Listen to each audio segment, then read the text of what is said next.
जय हिंद मेरे प्यारे बच्चों। आज का विषय बहुत गंभीर मैंने लिया है और अभी तक लग रहा है मुझे कि कुछ बच्चों को अभी तक नहीं समझ में आया है। दिनचर्या लेखनी, डेली रूटीन को लिखना। डेली रूटीन को कैसे लिखना है, ये बड़ी समस्या आप लोगों के समक्ष आ रही है और नित्य प्रतिदिन उसमें सुधार की काफ़ी आवश्यकता है। दिनचर्या होती क्या है?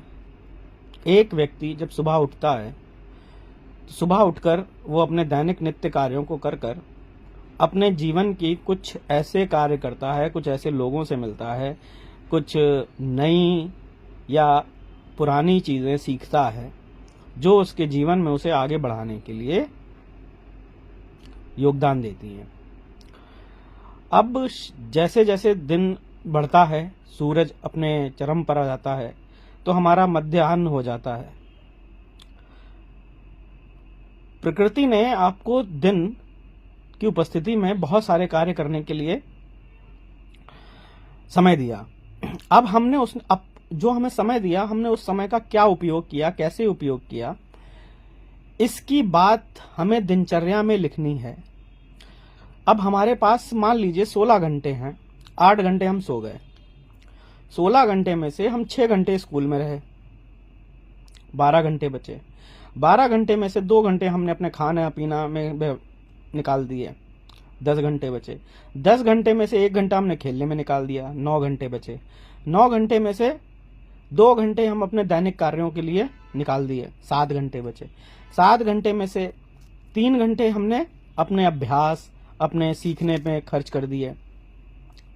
कितने बच गए? 4 घंटे बच गए। 4 घंटे में से 1 घंटा योगा, 3 घंटे बचे। 3 घंटे में से तीनों घंटे हमने कैसे यूज किए अपने परिवार के साथ अपने दैनिक जीवन में, उनका लेखा जोखा बनाना ही दिनचर्या कहलाता है। अब दिनचर्या की शुरुआत होती कहाँ से? सुबह से। सुबह उठने से रात्रि सोने तक आपने जितने भी कार्य किए, जितने भी एक्शन लिए और उन एक्शन लेने से आपने क्या सीखा, ये दिनचर्या आपकी बताती है कि आज 14 जुलाई को एक बच्चा है रजत नाम का, वो उठा और उसने एक दिन में इतना कार्य किया। मुझे उसी का हिसाब, उसी को लिखना है। जब आप किसी की दिनचर्या पढ़ें तो उसमें लगे कि हाँ, इस बच्चे ने ये कार्य किया है। अभी क्या हो रहा है, अभी समस्याएं बहुत ये आ रही हैं कि आप इसको बोझ की तरह ले रहे हैं, आप इसको याद करके नहीं लिख रहे हैं। एक प्लेटफॉर्म मिल गया, आप उसी को वैसे ही लिखते चले जा रहे हैं। नहीं भाई, एक दिन में कम से कम 10 चीजें तो हम सीखने को हम बहुत सारी चीजें सीखते हैं, पर हम कम से कम 10 चीजें तो सीख ही सकते हैं। सीख सकते हैं कि नहीं? तो व्हाट वी लर्न टुडे, हमने आज क्या सीखा। कोई भी 10 चीजें जो आपने सीखी हो। सीखने में यह हो सकता है कि मैंने संस्कृत में मैं पट धातु के रूप याद कर लिए। सीखने में यह हो सकता है कि मैंने पंडित राम प्रसाद बिस्मिल की जीवनी के बारे में जाना। सीखने में यह हो सकता है कि मैंने आज परिमेय संख्याओं के बारे में जाना। जो भी 10 चीजें आपको आई, इंग्लिश में पोयम के बारे में जाना। मुझे पता चला लेफ्टिनेंट की स्पेलिंग ये होती है। मुझे पता चला सामाजिक विज्ञान में हल्दी घाटी का युद्ध कब हुआ था। इस तरीके से आपको विषयवार लिखना है 10 चीजें जो आपने सीखी। फिर लास्ट में आता है कोटेशन। आपको एक अच्छा विचार अपने आप से ढूंढकर कहीं पर सुना हो, लिखा हो, देखा हो, जब वो आप खुद से लिखेंगे तो वह विचार आपके मन में रह जाएगा। ठीक है? तो ये है व्हाट वी लर्न टुडे और कोट। उसके बाद आती है दिनचर्या।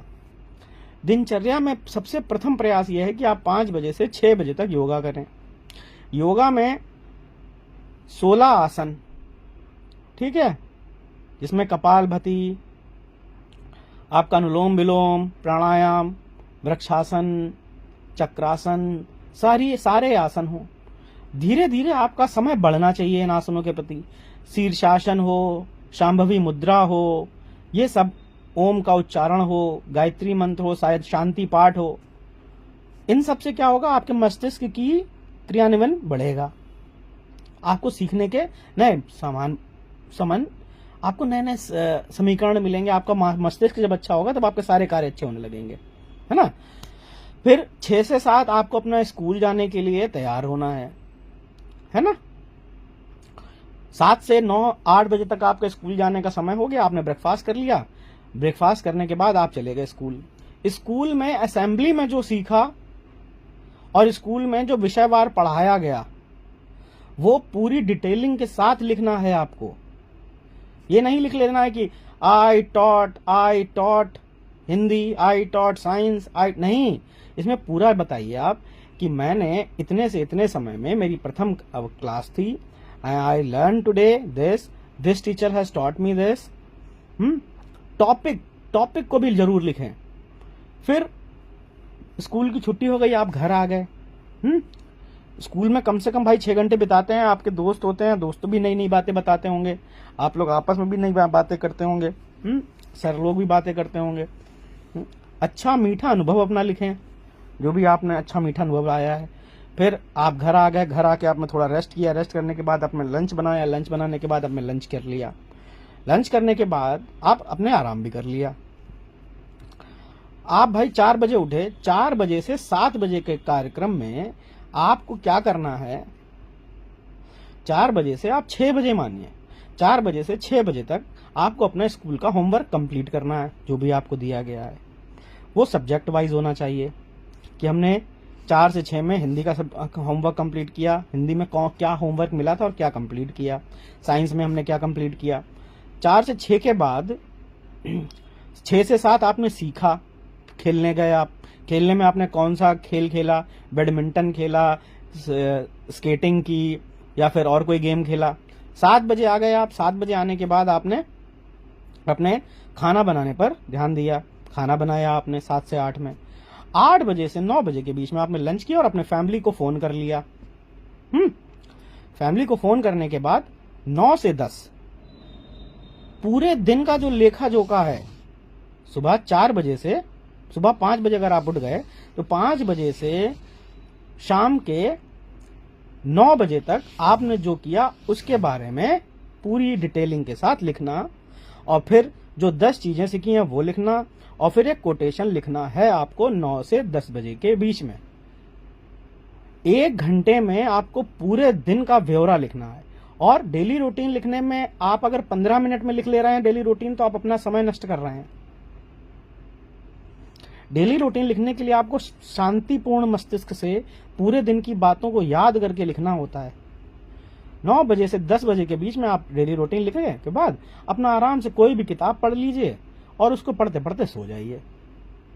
ठीक है, 10 बजे फिर सुबह 5 बजे उठ जाइए, है ना। ये है दिनचर्या।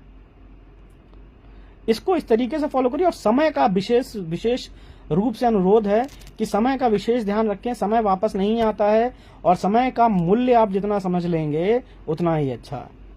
मेरे कहने से, माता पिता के कहने से कुछ नहीं होगा। आप अपनी पेंडेंसी बढ़ा रहे हैं और जो चीज समय पर होनी है वो होगी। ठीक है, निश्चिंत रहिए इस बात से। पर हमें अपने कर्तव्यों से, हम शिक्षार्थी हैं, हमारा कर्तव्य क्या है? शिक्षा लेना, हमें नई नई चीजें सीखना। तो जितनी नई नई चीजें आप सीखेंगे उतना ही आपके लिए अच्छा है। इसी बात से दिनचर्या को और अच्छे से बनाना सीखें। ठीक है, एकदम एक्सप्लोर करें। ये श्लोक बहुत अच्छा काम करता है। आप लोग भी आगे बढ़िए और उससे सीखिए, आपस में सीखिए। अपने कहानी सुन के आइए, घर गए हैं, घर में कहानी सुनिए, नई नई चीजें आ रही होंगी घर से, वो भी बताइए आके। घर वालों को बताइए अपने बारे में कि हम ये सीख रहे हैं। अगर आप शांत रहेंगे तो शांत रहने से क्या होगा? आप कोई नई चीज ही नहीं सीख पाएंगे।